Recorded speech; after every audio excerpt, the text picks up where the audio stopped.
शुरू करते हैं आज का सेशन। आज पढ़ेंगे हम लोग आरसीसी का अगला टॉपिक। अगला है topic slab. One way slab होता है LY/LX। ओके, LX को बोलते हैं शॉर्टर स्पान और LY को बोलते हैं लॉन्गर स्पान। ओके, तो लॉन्गर स्पान बटे शॉर्टर स्पान ग्रेटर देन 2 हो तो one way slab, less than 2 हो तो टू वे स्लैब। ओके,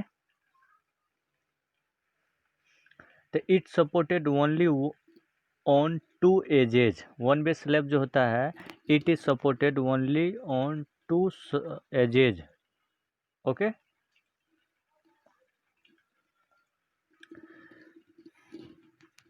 अच्छा ये देख लीजिए, ग्रास ऑफ रैंकाइंस थ्योरी होता है W1 बटे W2 L2 बटे L1 पे पावर 4। ओके, ये moment of resistance in x direction होता है अल्फा x WU/LY का होल स्क्वायर। ओके, My होता है alpha y WU into WU into LX का होल स्क्वायर। ओके, ये it supported on all edges. Okay,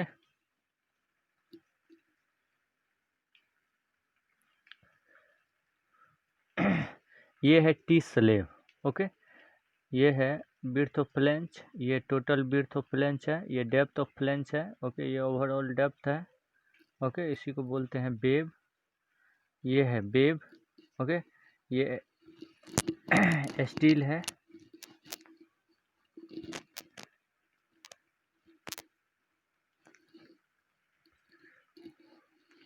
तो ये है विड्थ ऑफ फ्लेंच होता है L0/6 plus BW into 6 into DF। Okay, L0/6 BW into 6 into DF। Okay, या BW plus L1/2 plus L2/2, ये दोनों में जो भी मिनिमम होता है। ओके, L0 को बोलते हैं distance between point of contraflexure in span. Okay, इसी L0 को बोलते हैं distance between point of zero moment in the beam. Okay,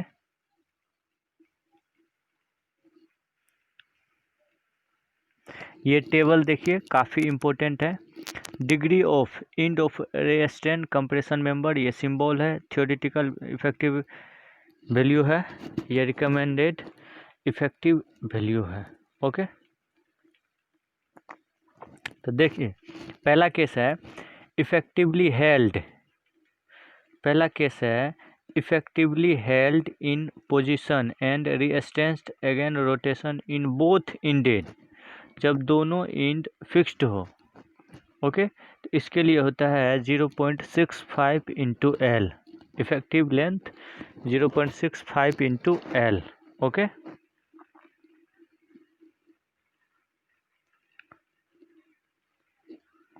दूसरा केस देखते हैं effectively held in position at both end restrained against rotation at one end, मतलब जब एक इंड फिक्स्ड हो और एक इंड रीअस्टेन हो, तो इसके लिए इफेक्टिव लेंथ होता है 0.80 इंटू एल।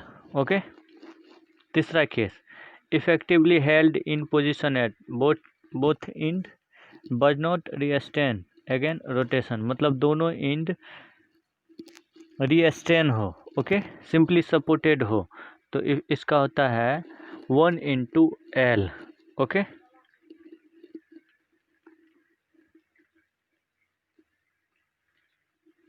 अगला केस है effectively held in position and restrain against rotation at one end and at the other restrain against rotation but not held in position।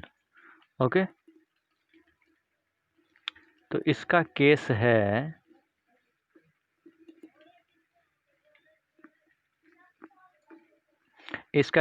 ये।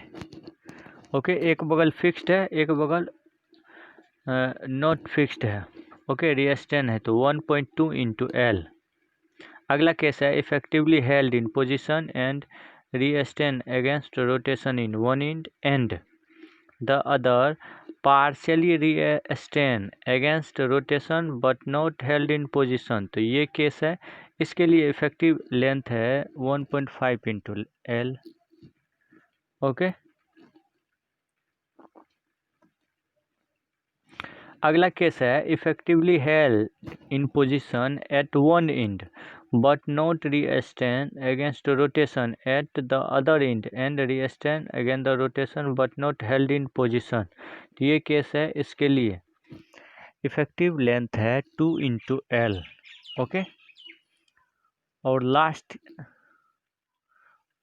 लास्ट केस है effectively held in position and restrains against rotation at one end but not held in position, no restraint against rotation at other end, ये case है। इसके लिए है effective length 2 into L. Okay,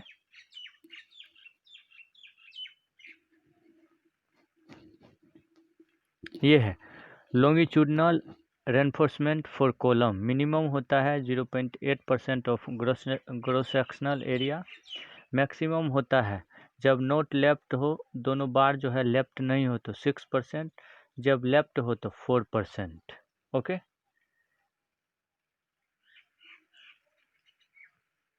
minimum number of bars for reinforcement for rectangle के लिए होता है 4, column के लिए होता है, सर्कुलर के लिए होता है 6। Okay, minimum area of bar होता है 12 mm। Okay, maximum distance between longitudinal bar होता है 300 mm। ओके,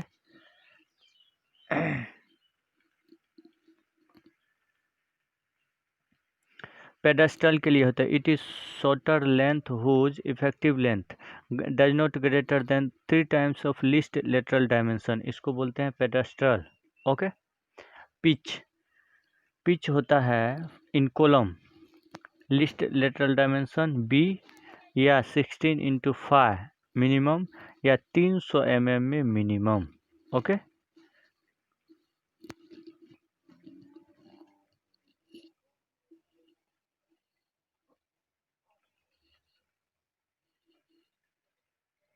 अगला है स्पेसिंग होता है 300 mm। Okay,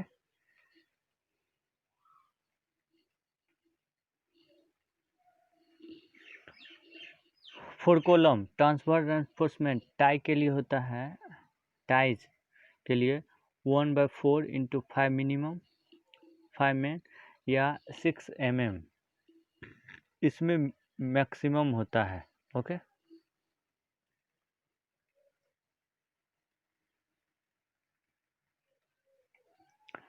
maximum size of reinforcement for slab beam is 1/8 of total thickness bar। okay, for simply supported slab 4 into effective thickness of slab और 450 mm होता है ये दोनों में minimum. Okay,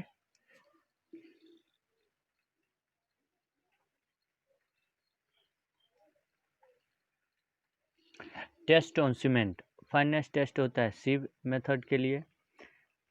Blaine's apparatus fineness test या Blaine apparatus के लिए होता है sieve test. Air permeability method नर्स या ब्लेंस्ड मेथड इसी को बोलते हैं।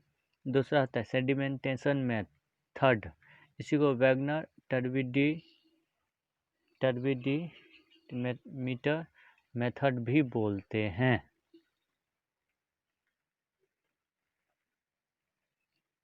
अगला है कंसिस्टेंसी टेस्ट के लिए विकाट एपरेटस यूज करते हैं। सेटिंग टाइम के लिए भी विकाट एपरेटस यूज करते हैं। साउंडनेस टेस्ट होता है लीचेटेरियल मेथड के द्वारा या ऑटोक्लेव मेथड के द्वारा। Okay,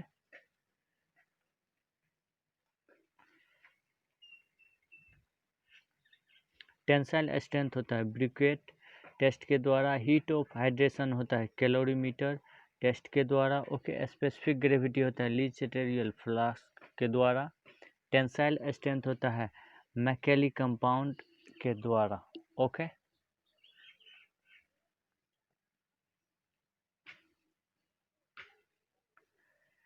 test on concrete workability के लिए होता है slump test, compacting factor test, vee bee consistometer test. Okay, direct tensile strength of concrete के लिए होता है cylinder splitting test. Okay,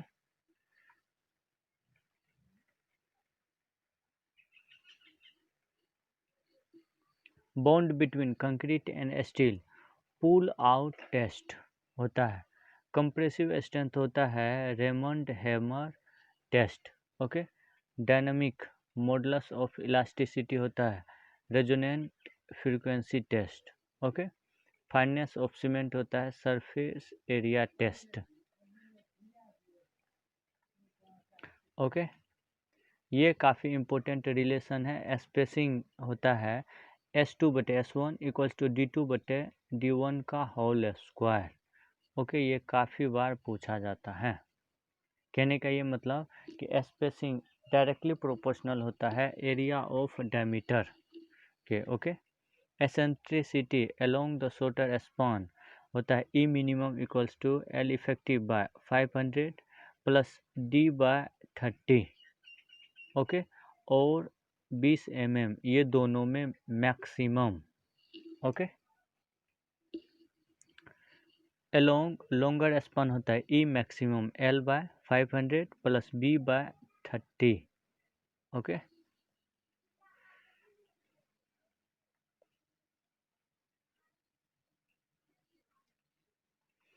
in a simply supported slab alternate bars are curtailed at 1/7 of span। Okay, cartel के लिए या outer ये alternate बार के लिए होता है 1/7 ऑफ स्पान। ओके,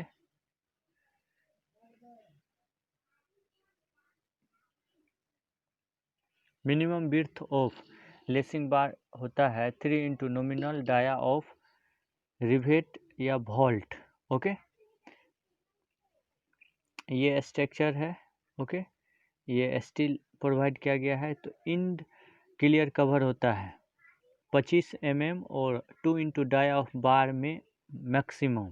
ओके,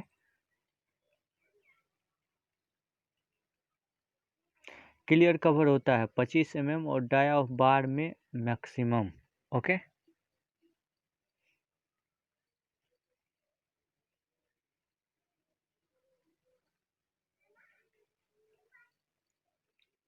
जब ये बेंडिंग टेंशन है LD लेफ्ट लेंथ और 30 इंटू 5 में मैक्सिमम होता है। डायरेक्ट टेंशन में होता है 2LD और 30/5 में मैक्सिमम होता है। कंप्रेशन के लिए होता है LD इंटू 24 इंटू 5 में मैक्सिमम होता है। ओके,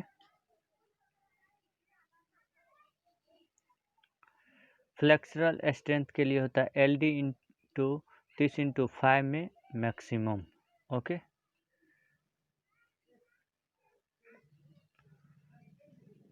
तो जो भी इस चैनल पर नए हैं चैनल को सब्सक्राइब कर दें और बेल आइकन को हिट कर दें ताकि जो भी अप टू डेट्स हैं आपको मिलते रहेंगे। Thank you.